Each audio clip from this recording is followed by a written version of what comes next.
세상의 모든 지식 언더스탠딩.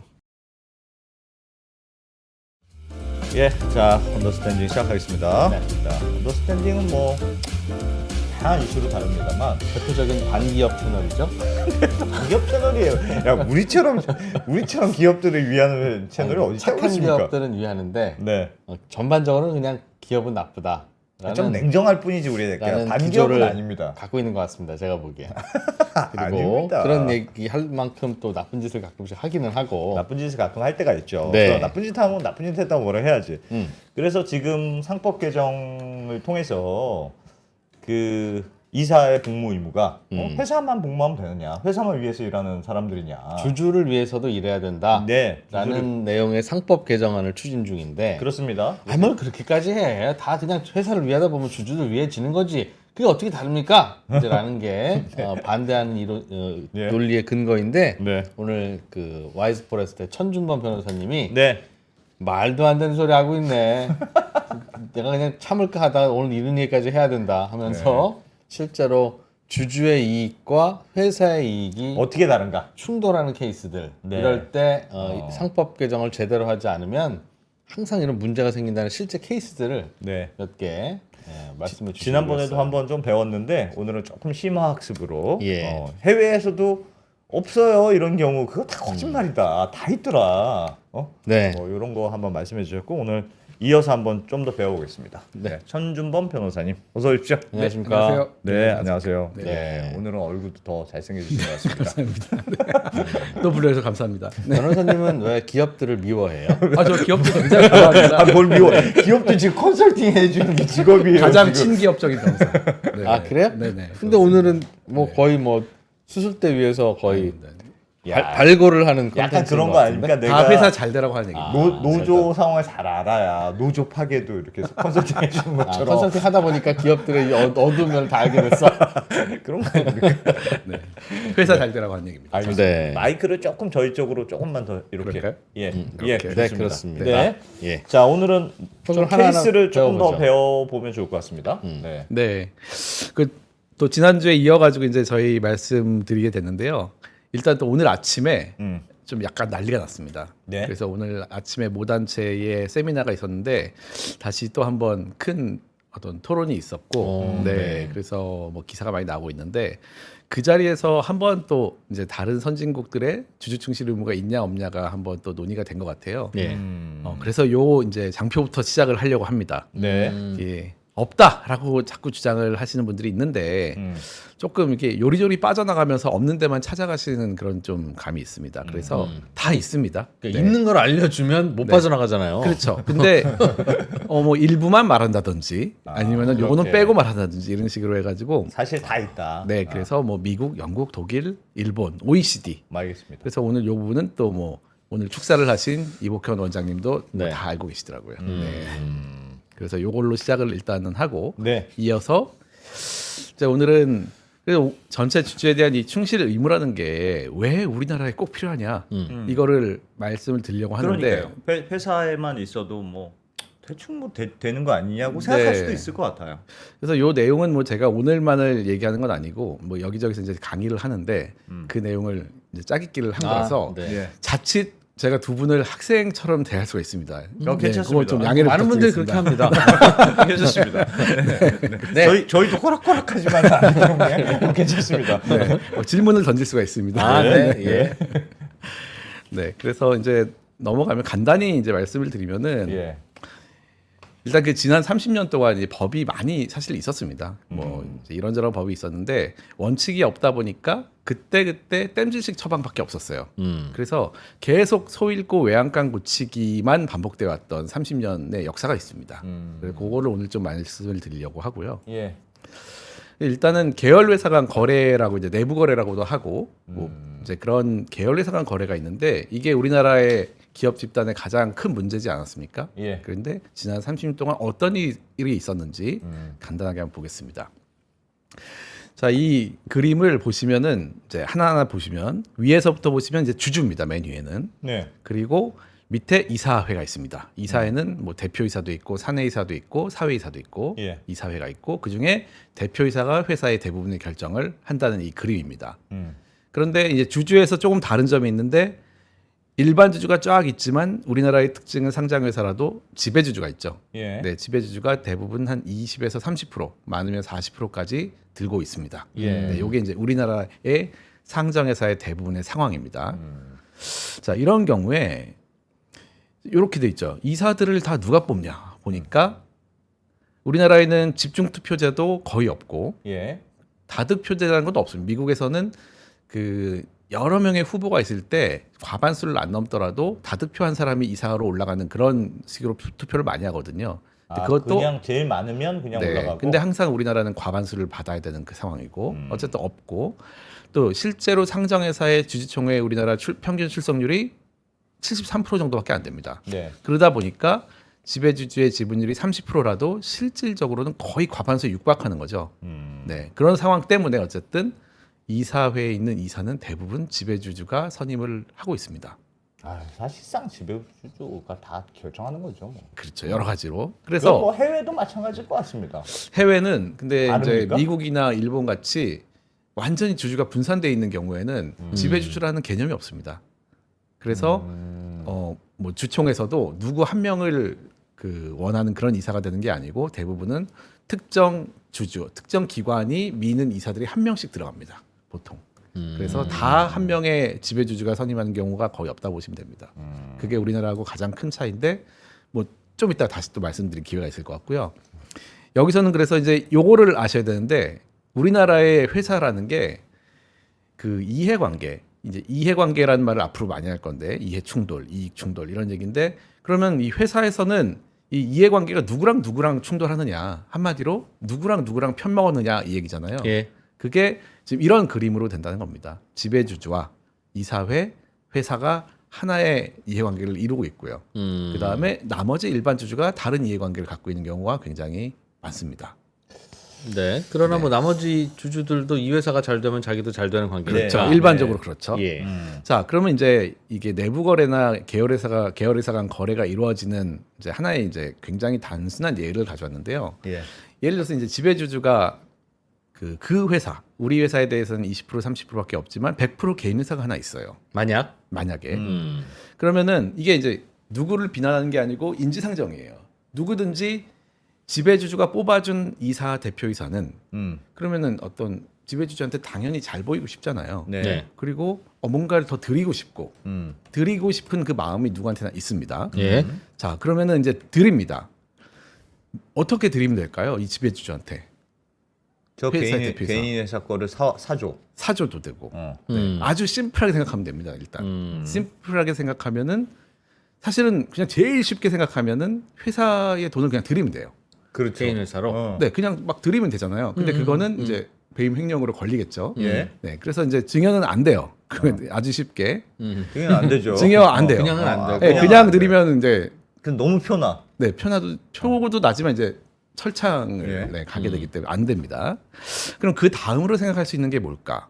드리고 싶습니다. 나는 너무 드리고 싶어. 우리 지배주주 나를 뽑아준. 그러면 사실상 드리는 것과 마찬가지의 거래를 하면 되죠. 그렇죠. 네, 볼펜을 사오면서 뭐 한 자루에 2만 원씩 드린다든가. 네네. 그래서 그게 이제 첫 번째 단계로 생각할 수 있는 게 직접 이제 밀어주는 거래를 하게 된 겁니다. 싸게.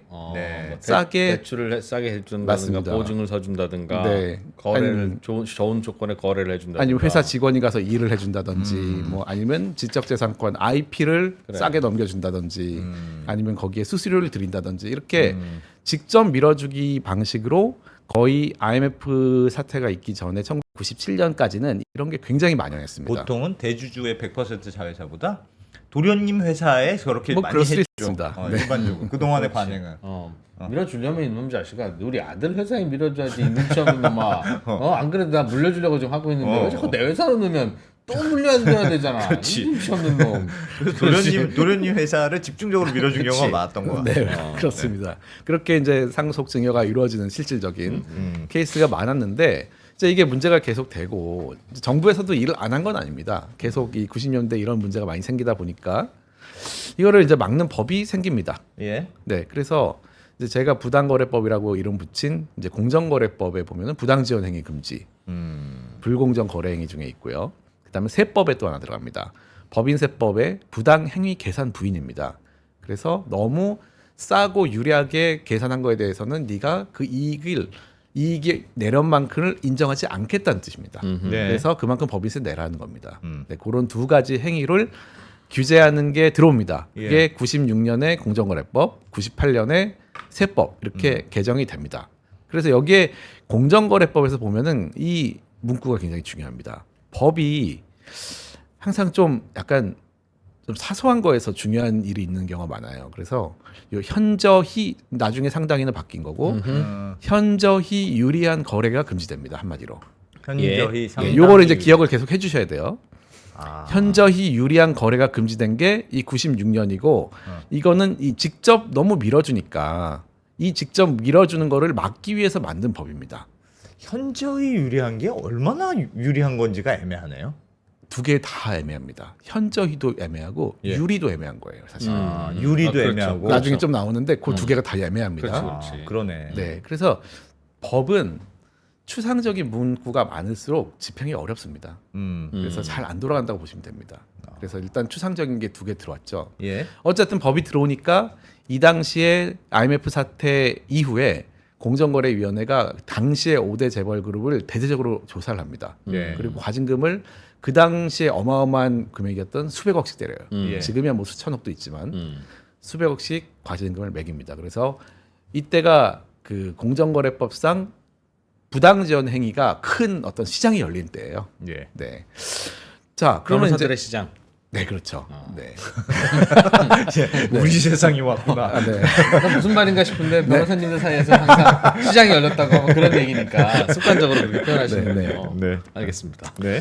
그래서 이게 그러면 이제 다시 이 회사에 있는 그 예쁨을 받고 싶은 CFO 뭐 김상무님이라고 하겠습니다. 예. 네. 그 입장에서는 이 법이 생겼어요.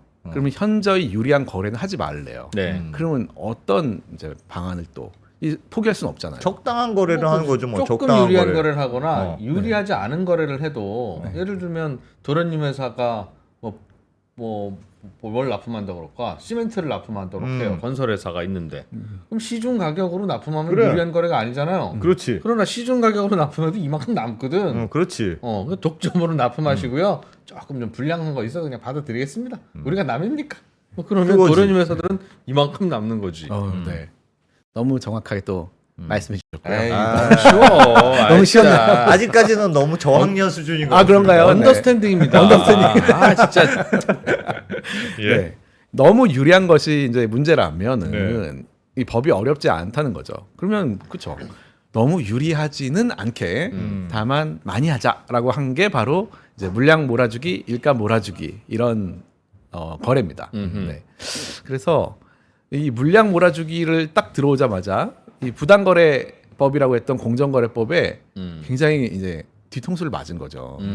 현저히 유리라고 했는데 그럼 이것도 많이 하는 것도 현저히 유리인가? 아, 내 양을 거래를 많이 하는 게. 그래서 좀 어떻게 보면 좀 치졸한 것 같기도 하고 이 예. 법이 좀 그렇잖아요. 근데 이 논쟁이 붙었습니다, 실제로. 그리고 이 당시에 이제 2011년에 공정위가 법을 해석하는 데 쓰이는 내부적인 지침이 있습니다. 그 지침을 개정해 가지고 거기에는 현저한 규모라도 현저히 유리가 맞다라고 써놔요. 예. 근데 그건 법은 아니고 공정위가 법을 해석할 때 하는 겁니다. 아, 시장 가격으로 하더라도 너무 네. 많이 얘네랑 하면 좀 이상하게 생각한다. 그렇죠. 그래서 이게 이제 법원에 가가지고 얼마나 많은 게 진짜 많은 거야? 근데 그것도 애매하네. 그렇죠. 공정위 생각인 것 같은데. 그래서 이게 국어 문제가 됩니다. 국어 문제가 되고 물량이 많은 것도 현저히 유리한가? 이제 현저히 상당히는 왜 여기 써 있냐면은 아까 처음에 말씀하신 것처럼 현저히라는 게 좀 크게 느껴지잖아요. 예. 그 당시에 공정위 지침으로는 뭐 시가의 7% 이상은 넘으면은 뭐 현저히다라는 게 있었는데 그럼 뭐 6.9%하면 되니까 딱 적용되지는 않았어요. 예.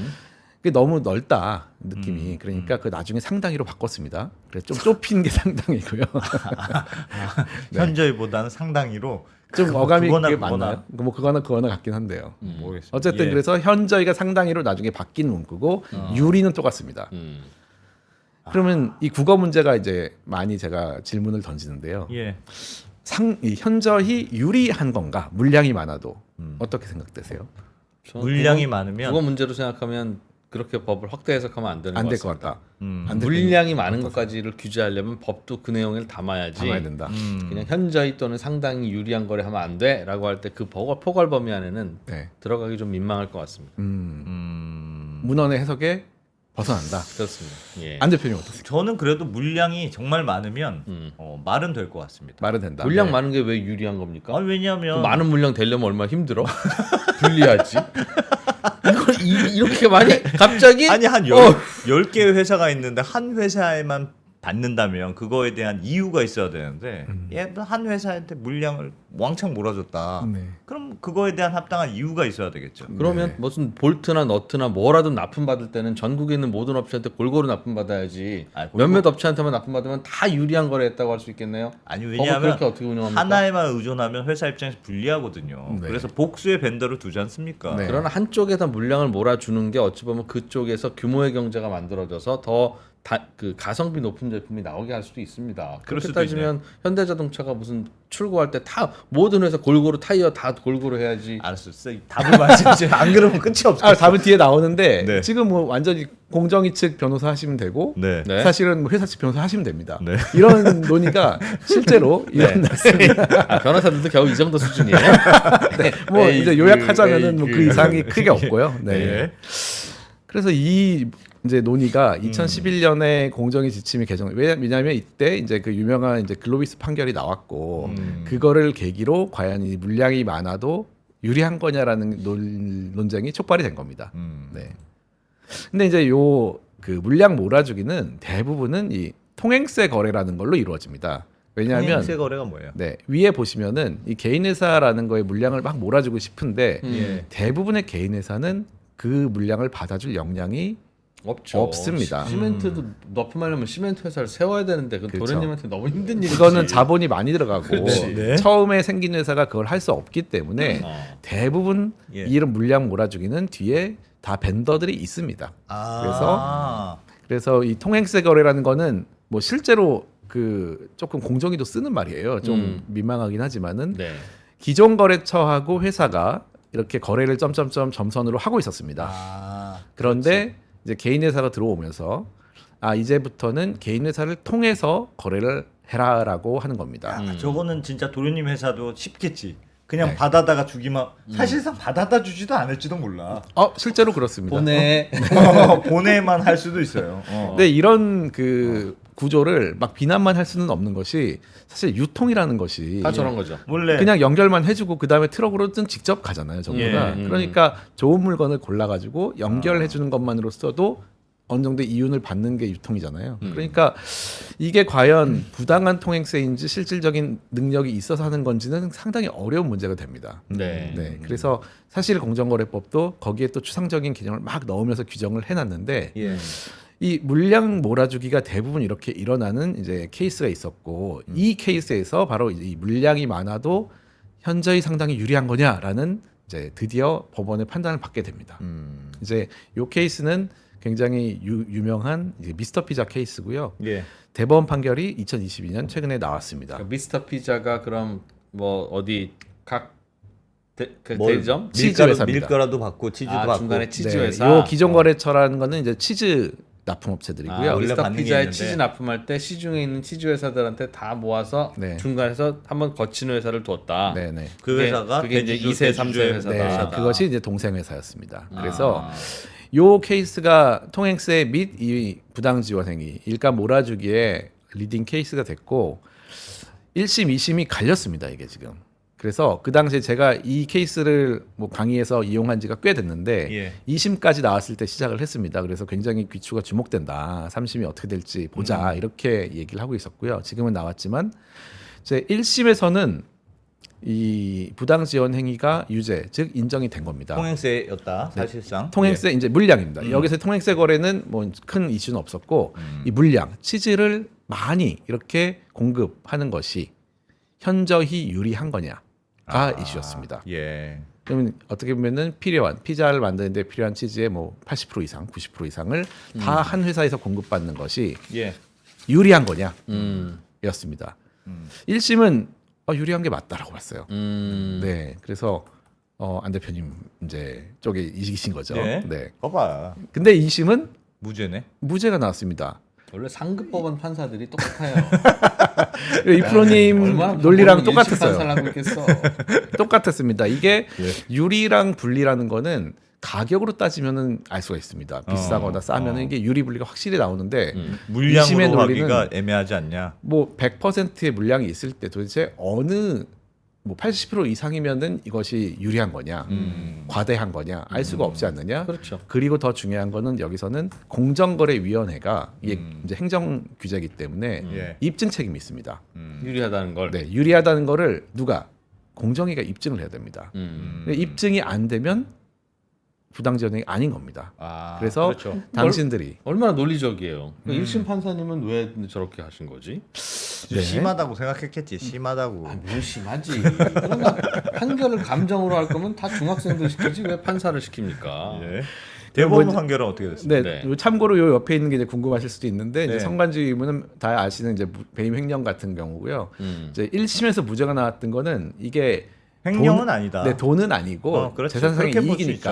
있죠. 네, 그게 횡령을 약간 공소장이 좀 잘못돼 가지고 근데 뒤에는 유지 네, 배임으로는 유죄가 배임은 됐습니다. 있네요. 네. 누구의 배임이에요? 그래서 요 이제 회사에 피자 회사에 조금 더 비싸게 들어간 게 있었습니다. 그래가지고 배임이 됐어요. 아. 네, 그래서 요 개인 회사가 사실은 이제 대부분 가격을 많이 맞추거든요. 예. 근데 맞추지 않고 들어간 것도 있었기 때문에 어쨌든 배임은 인정되었고 요 부분은 큰 이슈는 되지 않았습니다. 저거는 유죄인데 앞에가 그런데 무죄가 될 수 부당지원에는 있습니까? 무죄예요?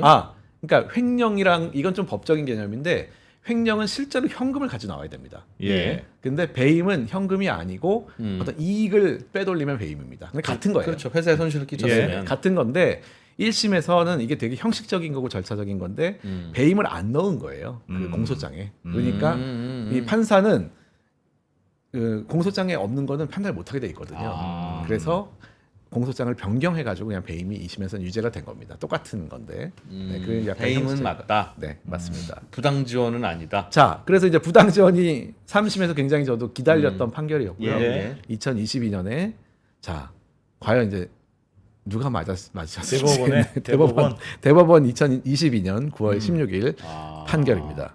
아하. 어쩐지 배임이 유죄가 된 게 찝찝했어. 그래, 저거는 유죄고 부당 지원은 아니라고 하면 저게 왜 유죄야? 자, 그 대법원 판결이 나왔을 때 굉장히 예. 기대를 하고 굉장히 이제 수십 장짜리 판결문을 봤는데 이 부분의 내용이 왜 유죄이고 이게 왜 물량이 많아도 현재 유리한 거에 대한 굉장히 논증이 있을 걸로 기대를 했어요. 네. 근데 이 5줄이 전부였습니다. 저게 자, 다예요? 네, 이게 다였는데 예. 한번 보시죠. 이거는 뭐 중요하니까 한번 읽어보겠습니다. 이 사건 지원 행위의 거래 물량만으로도 지원 개체인 A사, B사 이제 이게 개인 회사죠. 예. 사업 개시 또는 사업 유지를 위한 최소한의 물량을 초과할 정도의 거래 규모가 확보되어 지원 객체의 사업 위험이 제거되었다고 볼 수 있어. 무슨 있기 말이에요, 때문에 그게. 현저한 규모의 거래, 즉 현저히 유리한 거래에 해당한다. 저 A사 B사는 무슨 회사예요? A사, B사가 개인 회사입니다. 그 그러니까 중간에 중간에 회사. 그냥 그것만 한 회사, 네네. 전화만 받은 회사. 맞습니다. 충분한 거래가 됐다. 근데 이 논리가 두 분이 말씀하시던 논리가 아니죠 지금. 그렇죠. 물량이 뭐 지원- 많다 적다 이게 유리하다 불리하다의 얘기가 아니고 지원 중간에 통행세 받는 저 회사가 네. 네. 그렇게까지 많은 물량을 받아야 사업이 겨우 유지될 정도는 아니고 사업이 겨우 유지될 정도보다는 더 많이 물량을 거래할 수 있도록 해줬기 때문에 상당히 유리하다.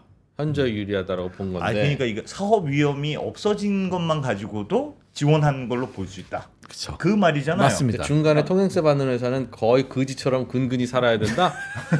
아니, 그런 뜻은 아닙니다. 이거는 양이 얼마나 많아야를 질문을 아예 없애버린 거고. 맞습니다. 질문이 없어진 거고. 네네.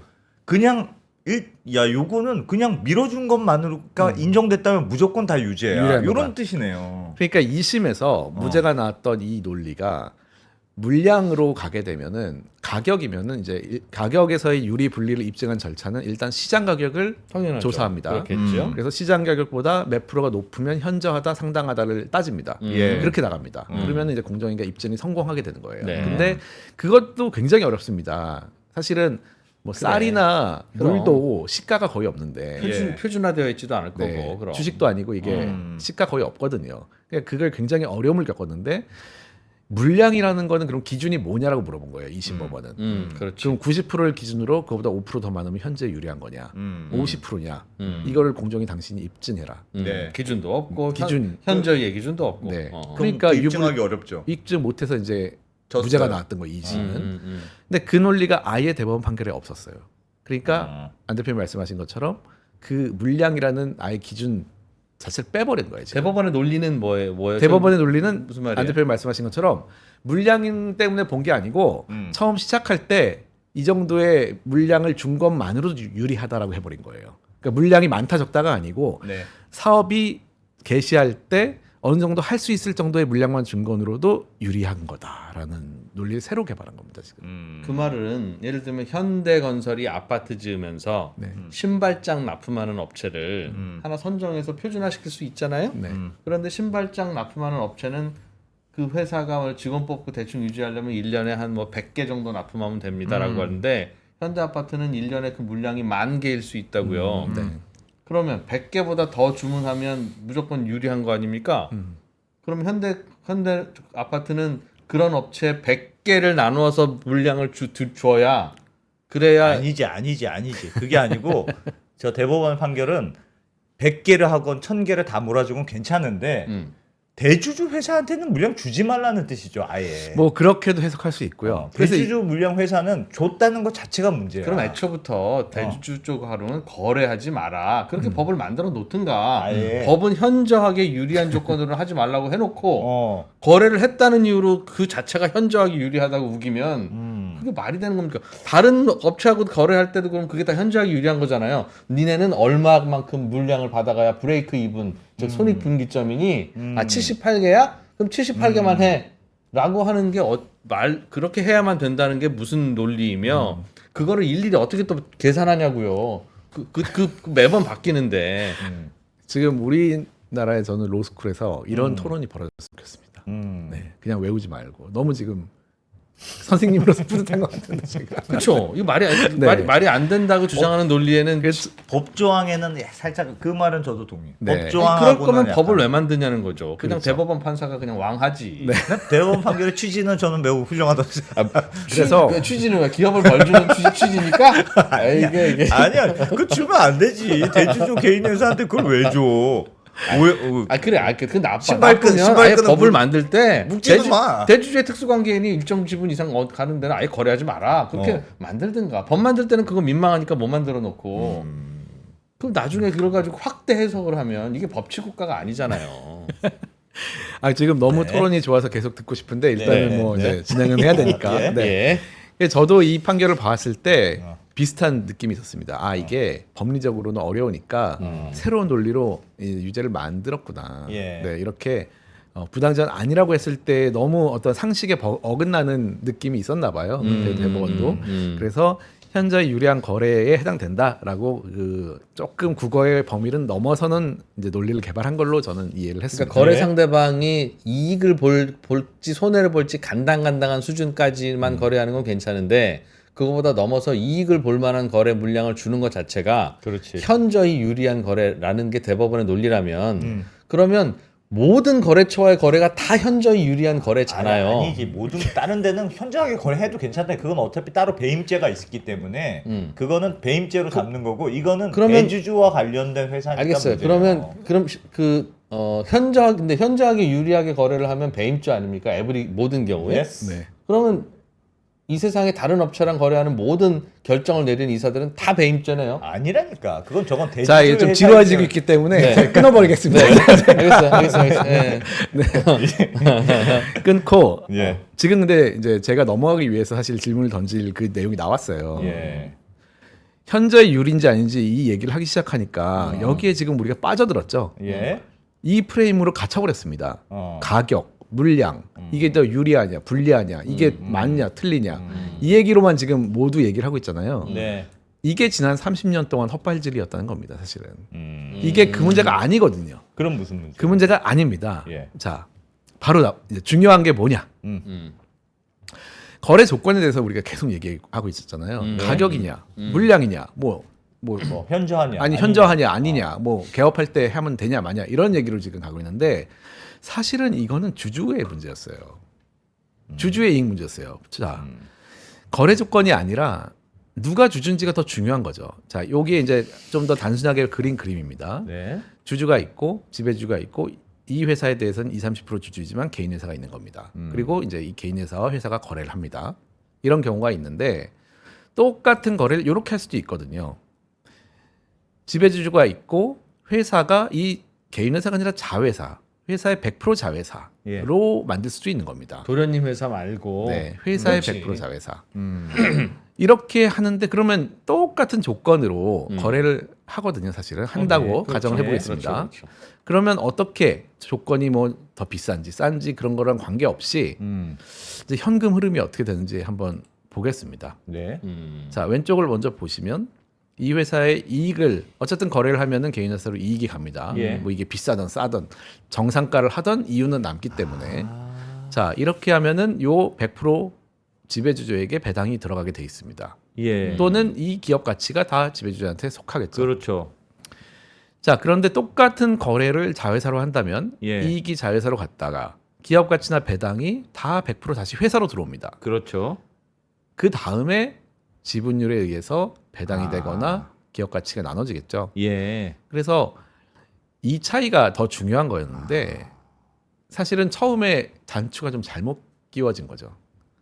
그렇죠. 그런 거래 조건이 맞는 아닌데. 말씀인 것 같습니다. 네. 그래서 이제 이거를 뒤늦게 사실은 뭐 깨달아서 회사법에 여러 가지를 넣으려고 하긴 했는데 이제 좀 부족했고 그래서 이제 이런 큰 차이를 만들기 위해서 이제 주주 충실 의무라는 것이 들어와야 된다라는 논의가 시작된 겁니다. 아, 결국 그 부당 거래라는 이슈가 네. 그러니까 어쨌든 거래든 뭐든 이익이 누군가에게 전가가 되는데 네. 그 전가를 회사의 주주들이 골고루 볼 거냐 네. 아니면 대주주만 볼 거냐의 차이다. 그렇죠. 그래서 거래 조건으로 하면은 정말 답이 없고 하지만 주주로 보면은 명확하잖아요.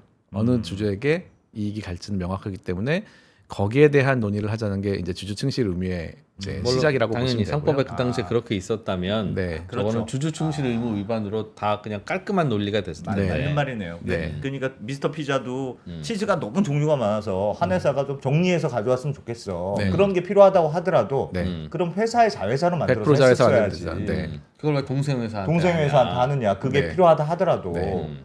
그건 맞는 말이네. 그래서 회사의 자회사였다면은 그게 뭐 비싸게 사건 물론 세금의 문제 좀 있습니다. 예. 그 두 회사가 이제 어디가 이익이 많이 나오면 법인세를 뭐 탈루하려고 약간 조절할 수는 있거든요. 그래서 모든 법인은 법인의 규모와 무관하게 법인세율을 동일하게 해야지 대기업 법인세율은 높고 중소기업 법인세율은 낮추면 뭐 그러면 또- 그래서 말이 안 되는 겁니다. 네.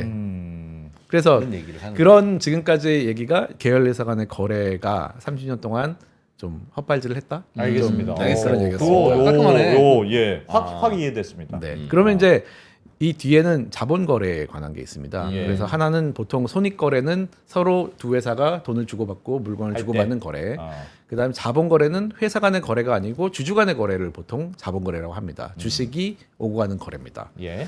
그래서 제일 쉬운 예로 합병을 예를 들 수 있는데요. 자, 합병이 이 충실 의무를 설명하는데 가장 좋습니다. 일단은 합병에 대해서 많은 지금 이제 시청자분들도 오해를 하시는 경우가 있는데 합병이 마치 회사 합병을 하면 두 회사가 뭐가 많이 바뀌는 걸로 생각을 하세요. 예. 왜냐면 이제 실제 현실에서는 합병을 하면 뭐 지점이 폐쇄되기도 하고 네. 뭐 통폐합되기도 하고 뭐 그러니까. 근데 법적으로는 회사 간의 거래가 아닙니다.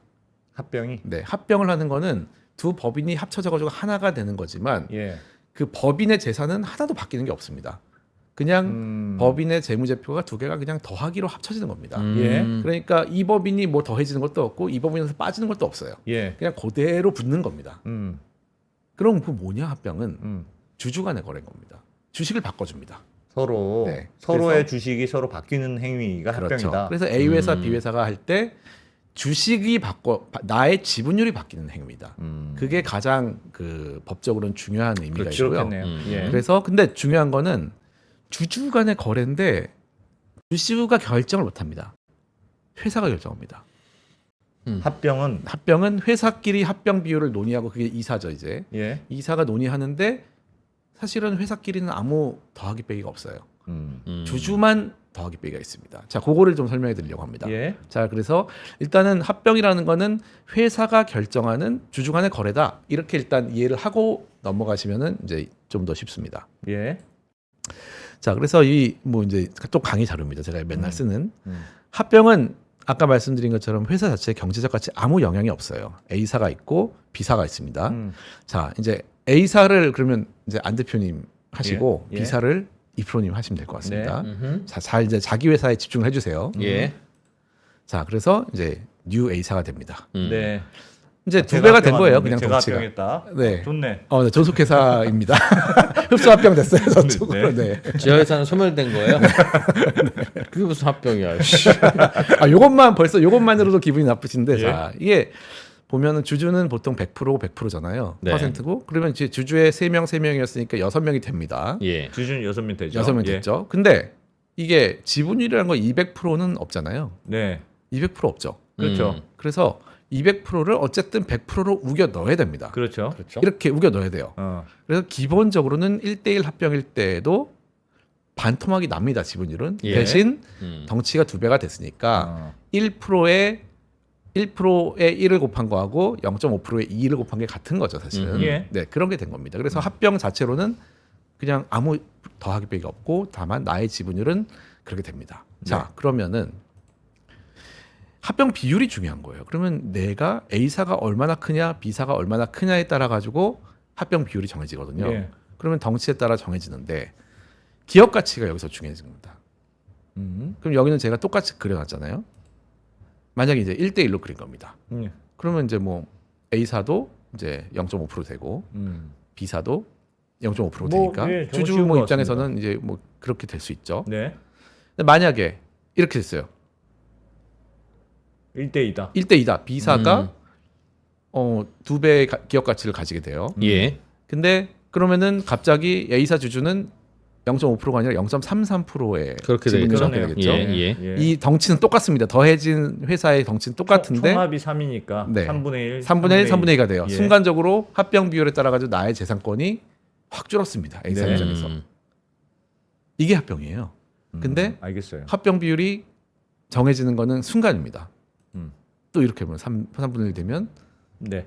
중요한 거는 이제 기업 가치라는 게 문제는 뭘까요? 자산도 아니고 매출도 아니고 수익도 아니고 미래 가치 다 합쳐가지고 정하는 법이 너무 많다는 거예요. 기업의 가치를 기업의 평가할 때. 가치가. 예. 기업의 가치를 평가하는 정답은 없잖아요. 네, 근데 뭐 일반적으로 상장 회사면 주가, 주가를 비상장 회사면 회계법인이 산정한 가치. 그쵸. 주로 그냥 그렇게 결정하지 않습니까? 그런데 뭐 이제 그 산정하는 가치의 방법, 가치 산정 방법도 뭐 DCF 법도 있고 뭐 다른 그렇지. 법도 있고 뭐 자산 평가법도 있고 수익 평가를 할 수도 있고 그걸 뭐 1대2로 뭐 바꾸는 것도 있고 상증세법성 방법도 있고 뭐 되게 많은 걸로 저도 알고 있습니다. 예. 그럼요. 그래서 이 합병 비율을 결정할 때 A사와 B사의 이 주주 두 분이 한번 마주 보시겠어요? 네. 마주봐요. 비율 예. 이 비율을 결정하는 논의를 하게 되면은 예. 결론이 날까요? 멱살 잡죠. 엄청 당연히 안 싸우겠네. 되지. 네, 왜냐하면 그거에 따라 가지고 나의 재산권이 바로 그렇지. 결정이 결정되는데. 그렇지. 네. 그렇죠. 그렇게 될 수밖에 없는 게 합병입니다. 그래서 아, 어차피 쪼그라드는데 지분율이 얼마나 쪼그라드느냐에 따라 완전 달라지니까. 그렇죠. 그럼. 그래서 합병은 사실은 엄청 어려운 겁니다. 아, 그러네요. 네. 매우 예민하게. 결혼할 매우 때도 예민하죠. 마찬가지잖아요. 결혼할 때도 네, 네. 각자의 등급과 레벨을 지들 알아서 기준에 맞춰놓고 야 내가 좀 레벨 높으니까 집은 네가 해와 뭐 이제 이런 식으로 하다가 야 그걸 내가 다 해오는 건 좀 그렇지 않니 그 정도 차이는 아니야 뭐 이러면 이제 서로 싸우지. 자 이제 싸움을 할 수 있다는 싸울 수밖에 없다는 게 이해가 되면 이제 이사가 그러면 여기서 아까 처음 말씀드린 게 합병은 회사가 결정하는 주주의 거래니까 주주는 거래 그 관여할 수가 없습니다 결정에. 그럼 대신 주총에서 아닌가요? 아닙니다. 합병 비율은 결국 승인은 주총에서 받지만 예. 그 비율 자체를 결정하는 건 이제 이사회입니다. 처음에. 예. 이사가 가져가서 이제 승인을 받게 돼 있죠. 예. 그래서 그럼 이사들끼리 엄청 싸울 수밖에 없어요. 이 그림처럼 지금. A 회사 이사, B 네, 회사 A 이사. 회사 이사와 B 회사 이사가 합병을 하려면은 만나가지고 서로 이제 우리 회사가 더 더 크다고, 좋은 더 좋은 회사야. 회사니까 기업 가치가 높다라고 주장을 할 수밖에 없잖아요. 그러네요. 예. 근데 음. 이제 질문이 있습니다. 이 합병 비율을 결정하는 이사들은 누구를 위해서 일하는 걸까요? 회사를 위해서 일한다고 지금 돼 있죠. 근데 회사는 합병해서 플러스 마이너스 아무것도 없습니다. 어차피 합병이 되는 결과뿐이라면 네. 합병 비율을 놓고는 그 이사들은 싸울 이유가 없다. 현재 상법에서는 네. 아 그러네. 합병 비율이 회사만 위해서 어떻게 일하게 돼 있으니. 결정되든 결과물은 항상 같으니까. 그러니까 어차피 합병을 한다면 A, B의 이 차르그로 보시면 그냥 붙어지는 거예요. 이거는 예. 어쨌든 결정됐는데 그래. 이게 1대 10으로 가건 10대 1로 가건 이사가 신경 쓸 이유가 있냐 이거죠. 저렇게 되면 합병되면 예를 들면 내가 좀 낮게 합병 가치를 하더라도 배임의 리스크가 없으니까 더 하세요. 아니 뭐 좋은 회사 같던데 뭐 이렇게 되는 거네. 저게 삼성물산이랑 에버랜드랑 합칠 때가 딱 저런 거였는데 네. 사실은 회사를 위해서만 생각하면 합병된 삼성물산에 이재용님 지분이 더 많은 게 회사를 위해서 사실 살짝 좋지. 회사를 위해서만 생각하면 그래. 그 자연스럽게 그 얼마나 먹어서. 잘해주시겠어 거기에 대해서 회사를 위해서는 사실 그게 좀 좋습니다. 합당한 판결 결론을 내는 이사의 복무 의무가 회사만 있을 때는 합병할 때 그 내가 싸울 그 의무가 없어지는 거고. 없어집니다. 그래서 이 충실 의무 이제 논의가 오늘 아침에도 예. 굉장히 복잡하게 이루어졌는데 사실은 이 충실 의무 논의가 너무 그냥 상식적이고 간단 쉽거든요. 예. 그럼 이 상황에서 이사에게 법이 판단의 행동의 기준을 제공하느냐? 못하지. 지금 못 하고 있지 않느냐? 그건 맞는 말이네. 그렇지. 네. 뭐라도 있어야 되는데 이사 네. 입장에서는 법을 아무리 봐도 내가 이거 가지고 싸워야 될 의무도 없고 권리도 없고. 아무것도 없습니다. 근데 이사 거기서 입장에서는. 반론을 하나 제기하자면 네.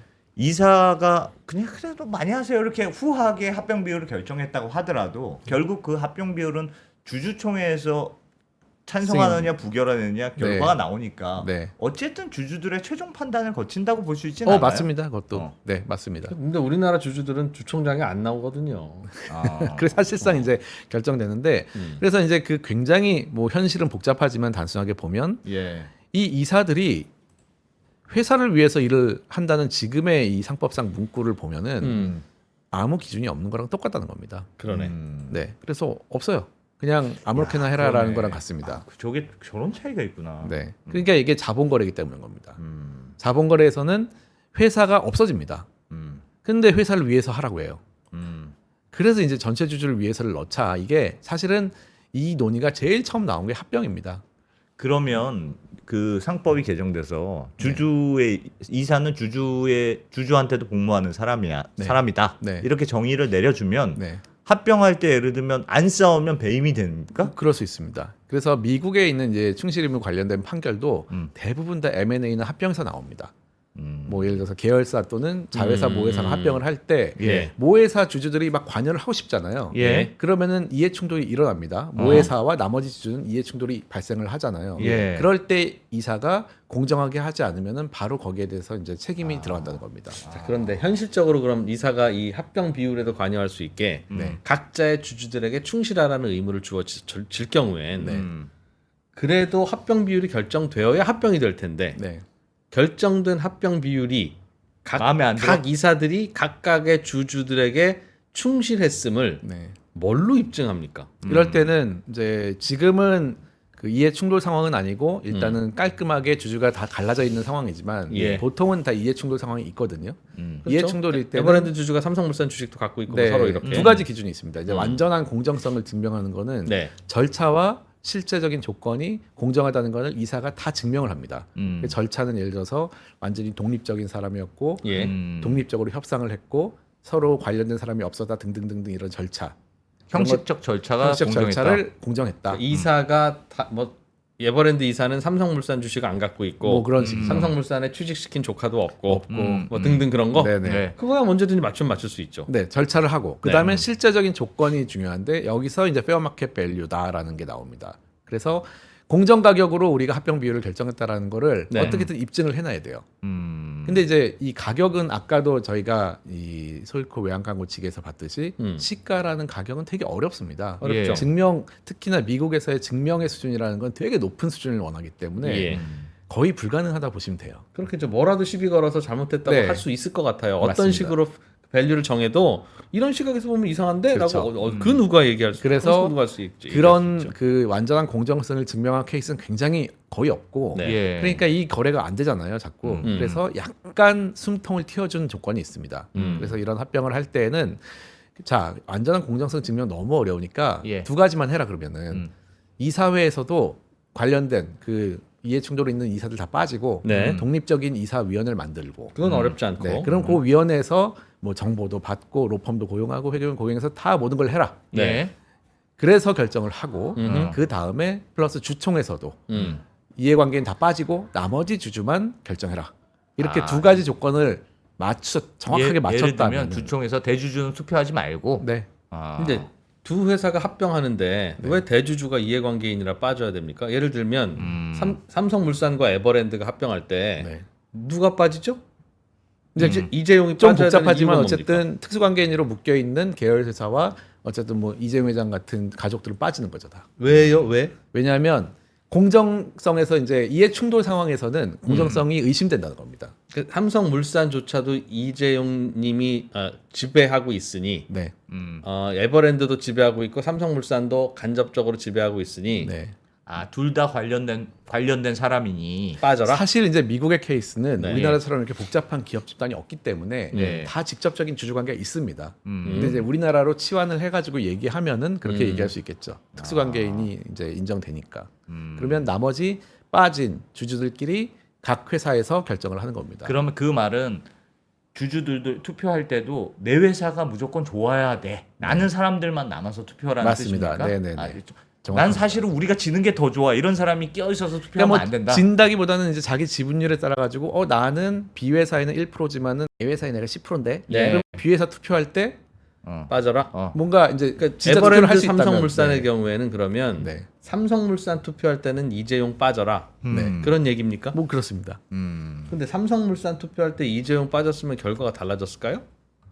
알 수 없죠. 그래서 이게 알수 사실은 없죠. 그런 경우에 꼭 결과가 달라진다는 법은 없습니다. 왜냐하면 예. 최근에 이제 일론 머스크가 굉장히 재밌는 일이 있었죠. 자기 스톡옵션을 거액의 스톡옵션을 받는 그 결정에 대해서 예. 소액주주가 이제 소송을 걸어가지고 델라웨어 법원에서 네. 취소시켰습니다. 스톡옵션을 이 공정성이 좀 부족했다. 예. 해가지고 취소를 시키니까 이 항소를 하면서 다시 주총을 열었습니다. 예. 그래가지고 이거에 대해서 한번 승인을 해주십시오. 주총을 열어가지고 했는데 거기에서는 다른 이제 테슬라의 이제 일론 머스크하고 그 동생 다 빠졌어요, 진짜로. 아, 투표할 빠지고 때? 나머지 주주에게 투표를 했는데 승인을 받았어요. 아. 네, 그러니까 사실은 어떤 그 정말 주주들이 이 사람이 회사를 키울 거라고 믿고 있다면 승인 받을 수도 있는 거죠. 그러니까 우리 항상 문제가 됐던 그 삼성물산 에버랜드는 네. 삼성물산 투표할 때는 이재용님 특수관계인 빠져라. 뭐 각자 다 빠져야 됩니다, 사실은. 네. 에버랜드 투표할 때도 네. 이재용님이 빠져야 되나요? 네, 그 이제 원칙적으로 우리나라 좀 복잡해가지고 어떻게 할지는 좀 생각해봐야 되는데 기본적으로는 빠지는 게 맞습니다. 특수관계는 다. 특수관계인은. 네, 왜냐하면 이쪽에서는 왜? 이쪽의 특수관계이니까. 이쪽 집은 한 주라도 갖고 있으면 그렇지, 네. 그렇지. 저는 저건 합리적인 것 같습니다. 네. 그러니까 예를 들면 대주주라도 내 회사와 관련된 투표는 빠질 이유가 없는데 네. 저쪽하고 이쪽하고 양다리를 걸치고 있으면 너는 스파인지 아닌지 의심스럽다는 거지 않습니까? 네. 물산 지분을 개인적으로 갖고 있었을까요? 개인적으로 약간 있었던 걸로 알고 있습니다. 네. 개인적으로 갖고 근데 있으면 또 거기에 계열에서도 어차피 다 빠져야 되기 때문에 네, 개인만 빠지는 건 아닙니다.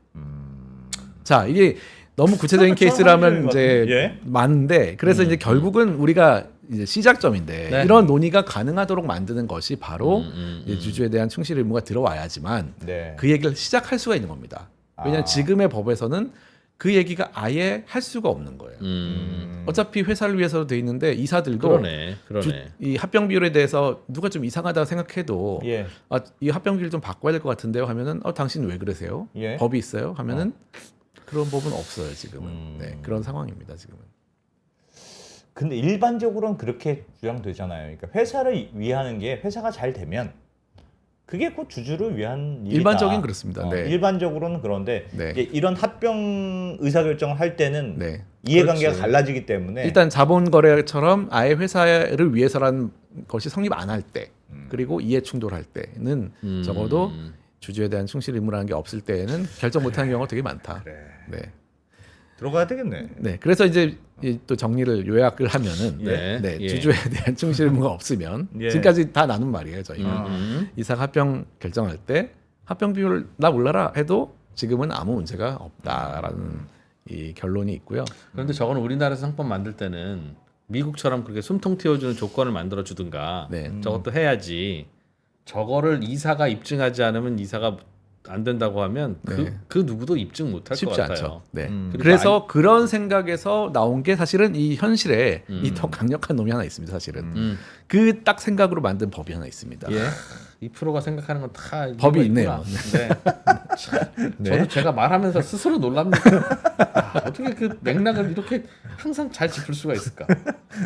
자, 이게 이제 제가 한 달 평균법이라고 이름을 지은 네. 자본시장법 한 달 평균법. 네. 그래서 네. 자본시장법상 상장 회사는 이 복잡한 합병 비율을 결정할 때 이사회가 결정하는 날 전 한 달의 가중 평균 시가로 결정하면 됩니다.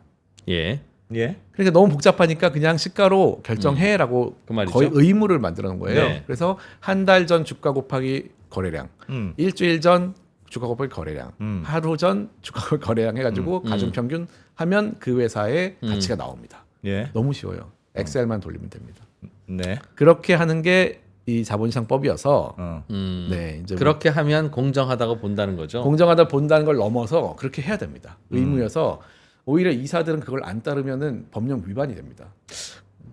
그런데 그렇죠. 사실 삼성물산과 에버랜드의 그 합병은 일부러 좀 앞으로 모든 상장회사 합병도 마찬가지겠지만 네. 시즌이 있잖아요. A 회사 주가는 물론 무슨 트렌드를 탔든 테마주가 네. 됐든 그냥 높아질 오를 수 때. 있고 네. 또 뭐 비수기라 또 맞습니다. B 회사 주가는 낮을 수 있는데 네. 그러니 시즌 타이밍을 언제로 결정하느냐에 따라서 합병 비율이 그럼 다 달라지는 건데 예스. 그거를 그 이프로님은 결정을 저희 마음대로 예전에 하라고 했던 그러면 사건에 됩니까? 같이 가셨어야 되는 거.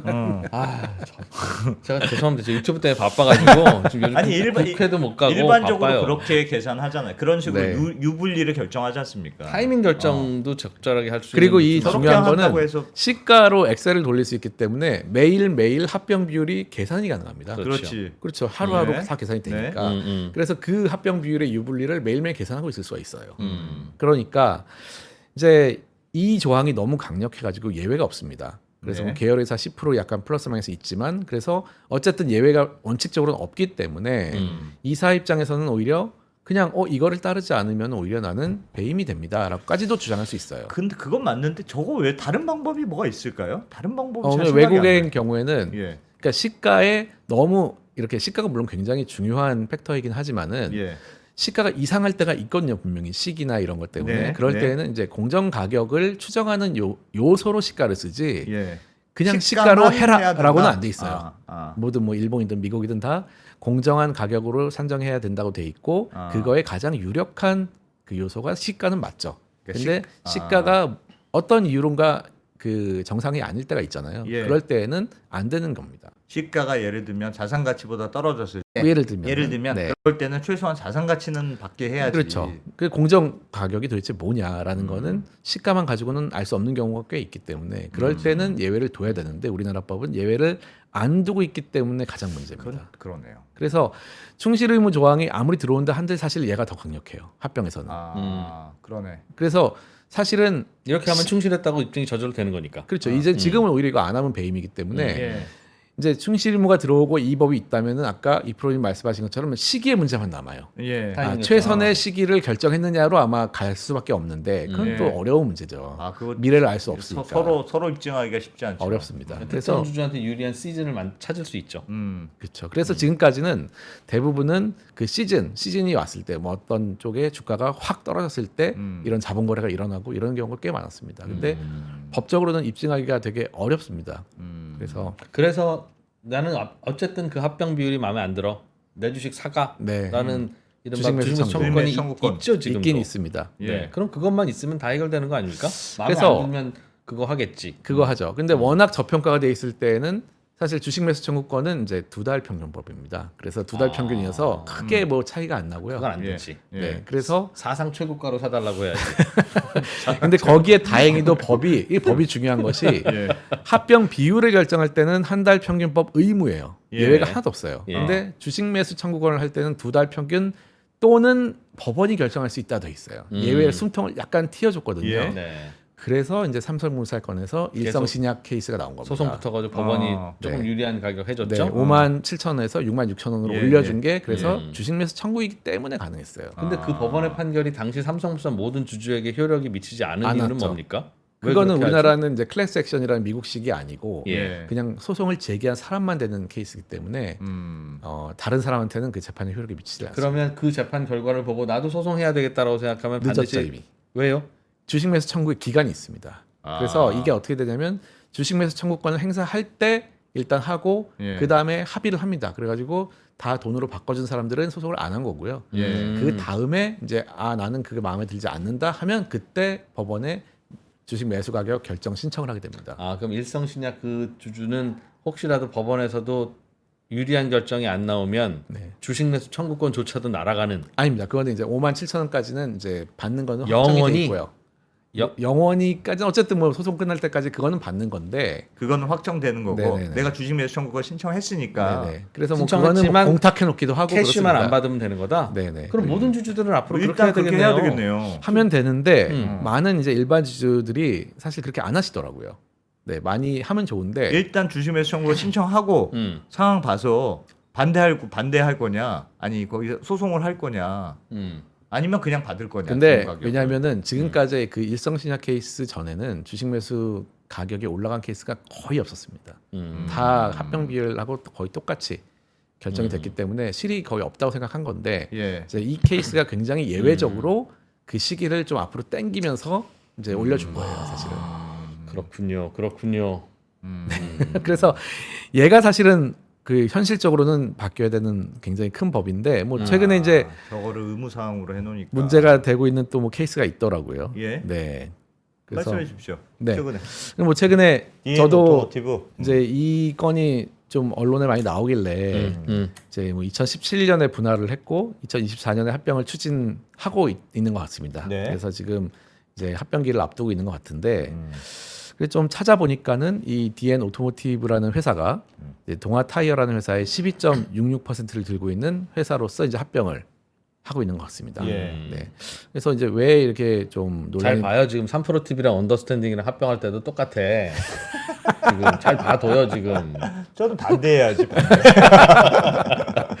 네. 합병 계획이 있으십니까? 네. 네, 아무튼 자, 예. 그래서 이제 제가 이 크기도 예. 이제 좀 큰 회사라고 해가지고 이제 크게 그렸고 네. 동아타이 좀 작은 회사 작게 그렸습니다. 어. 자, 근데 이 상장 회사기 때문에 둘 다 예. 그래서 이 주가를 한번 봤습니다. 와. 네, 그래서 2018년부터 쭉 봤는데 이때가 이제 분할된 때예요. 17년에 분할이 있었고 그래서 인적 분할이 있었을 거예요. 네, 아마. 인적 분할이어가지고 똑같은 주주 관계로 해가지고 두 회사가 생겼었습니다. 예. 그래서 요게 12.66 있지만 나머지 주주도 달려 있습니다. 그래서 요 파란 선이 DN 오토모티브고 동아 타이어가 이제 요 주황색입니다. 그리고 이제 하늘색은 코스피입니다. 그게 코스피고요. 근데 보니까 약간 2021년쯤에 같이 가다가 이때 DN 오토모티브만 엄청 올라가더라고요. 그래서 이게 왜 무슨 일이 있었나 했더니 요때 이제 두산 공작기계였나요? 기존의 이름이 어쨌든 예. DN 솔루션즈라는 큰 회사를 요 DN 오토모티브가 실질적으로 100% 인수를 한 것 같습니다. 예. 그러면서 아마 그 기대감이 올라가면서 쭉 이렇게 주가가 오른 것 같아요. 그러면서 DN 오토모티브가 훨씬 더 그 고평가를 받는 상황인 것 같습니다. 예. 자, 요런 상황에서 이제 합병을 한다면 이제 그래서 이제 동아타이어 주주님들이 좀 불만이 많은 것 같아요. 이렇게 저평가가 쭉 가고 있는 상황에서 합병을 해버리면 DN 오토모티브 쪽이 너무 유리한 거 아니냐. 저거 아까 전 한 달 평균으로 하는 거니까. 네, 그러니까 한 달 평균이면 지금 요 끝에 있는 요 주가만 가지고 하는 거거든요. 예. 그러니까는 만약 이때 한 거하고 이때 한 건 너무 큰 차이가 나겠죠. 그렇죠. 예. 네. 그래서 이 모 회사가 굉장히 유리한 합병이라고 지금 논란이 되고 있는 것 같습니다. 동아타이어 주주들이 반대한 이 좀 불리한 합병이 되는 거 아니냐? 네네. 그리고 뭐 이 동아 타이어에는 뭐 현금도 많은데 네. 이제 PBR 1 미만이고 순자산보다 시가가 낮아요. 그러니까 이 모회사 입장에서는 이제 흡수될 때 이 현금이 시가보다 많은 현금을 가져가게 되는 상황인 것 같습니다. 동아타이어 주주들은 과반이 반대했으면 안 되는 거죠. 여기서는 이제 특별결이기 때문에 3분의 2인데 3분의 2가 찬성해야 되는 거죠. 찬성을 해야 되는데 이런 모자회사 관계 여기는 12.66이지만 예. 조금 이제 이따가 지분율이 나오는데 만약에 아까 말씀드린 이제 미국과 같이 이제 완전한 공정성 원칙이 적용됐을 때 대체 어떻게 해야 되는 건지 예. 그냥 실례로 한번 그냥 예를 들어보겠습니다. 네. 이제 협상 절차 DN 오토모티브와 동아타이어의 이사회가 이제 독립적으로 협상을 했다는 거를 동아타이어 이사가 증명을 해야 됩니다. 아, 예. 그거 네, 증명해야 아무리 되고. 모회사이지만 우리가 다 독립적으로 했다. 음. 그리고 비율도 어떤 해가지고 공정하다라는 거를 입증을 해야 됩니다. 네. 근데 우리는 이제 한 달 평균법이 있으니까 음. 뭐 그걸 갖다 대면은 많이 될 수도 있겠지만 네. 미국에서 안 되겠죠. 이제 공정한 가격이라는 거를 입증을 해줘야 됩니다. 예. 근데 이게 너무 어렵다면은 또 이렇게 하면 됩니다. 동아타이어 주주를 보니까 DN 오토모티브가 있지만 나머지 이제 개인 주주가 이만큼 있더라고요. 예. 그래서 지배 주주하고 특수관계는 합치 이제 64% 정도 됩니다. 음. 사실 동아타이어가 특별 결의를 받는 거 어렵지가 않아요. 64%를 이미 특수관계인이 갖고 있습니다. 그러네. 그러니까 동아타이어는 이 조건으로 특별 결의 통과할 가능성이 굉장히 높고 일반 주주가 100% 출석해서 100%다 반대하면 안 되겠죠. 네, 그런 좀 상황입니다 보니까. 네. 네.